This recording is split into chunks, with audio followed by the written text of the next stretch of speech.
बिल्कुल नेहा, मायूसी का माहौल तो हम नहीं कहेंगे, लेकिन एग्जिट पोल में जो नतीजे आए हैं उसको उसको मानने के लिए तैयार नहीं है जेडीयू, खासतौर पर एनडीए के जो नेता हैं। और कल दिन भर इसी माथापच्ची में लगे रहे तमाम लोग, जो नेतागण हैं, जो पार्टी ऑफिस में एक एक सीट का आकलन करके वो ये मानने को तैयार नहीं है कि एनडीए को बहुमत नहीं आएगा। उनका कहना है कि करीब 130-135 के करीब में सीट उनको आ रही है। और जो एग्जिट पोल में दिखाया गया है वो उस पर तर्क भी देते हैं कि पहले के एग्जिट पोल किस तरह से गलत हुए थे। मुख्यमंत्री नीतीश कुमार भी आश्वस्त हैं। उनकी बातचीत जो नेताओं से हुई है लगातार, वो सभी को ये कह रहे हैं कि आप निश्चिंत रहिए, सरकार हमारी ही बनेगी।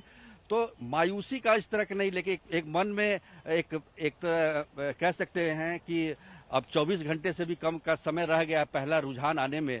तो ऐसे में मन में धुकधुकी तो लगी हुई है। परिणाम आने का, जो परीक्षा देने के बाद जो परिणाम को लेकर छात्रों में होता है, उस तरह का है, क्योंकि ये सबसे कठिन चुनाव रहा है हम ये नीतीश कुमार के लिए, ये हम कह सकते हैं। क्योंकि जिस तरह से ग्राउंड पे 15 साल के शासन का एंटी इनकम्बेंसी दिखाई दिया, तो वो निश्चित रूप से वो चीज है। और आप देखिए कि हमेशा नीतीश कुमार ने जो भी पिछले 2005 में हो, 2010 में हो, 2015 में हो, वो जिस गठबंधन में भी रहे और अच्छी मेजॉरिटी के साथ, पूर्ण बहुमत के साथ उन्होंने सरकार बनाई है।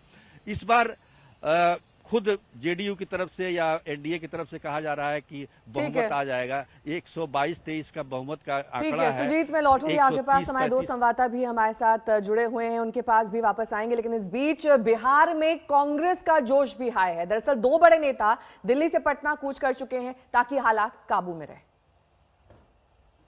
जाति और धर्म का बंधन बिहार तोड़ेगा और पूरे देश के लिए एक नई दशा और दिशा की शुरुआत करेगा।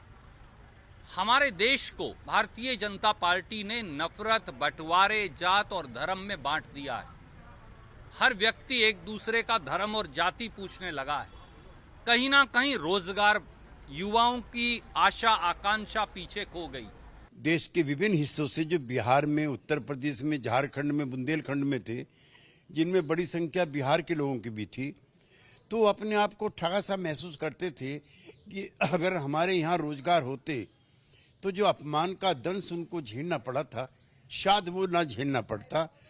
और अगर नतीजे खराब आते हैं तो मैं मानता हूँ उसके लिए वर्तमान सरकार को शायद उसने दोषी माना होगा, जो नई। इतना स्पष्ट है कि बिहार के लोगों ने मन बना लिया है एक नई सरकार का, जो उनके जाति जिंदगी में जो कोहराम मचा हुआ है, रोजगार का सवाल हो, स्वास्थ्य, शिक्षा, दवाई, सिंचाई का मामला हो, जो नेता प्रतिपक्ष तेजस्वी जी लगातार लोगों के साथ एक इलेक्ट्रीफाइंग सिनर्जी में थे, मैं समझता हूं उसकी तस्दीक हुई है। महागठबंधन के नैसर्गिक जो आपसी तालमेल था, उसकी जीत हुई है।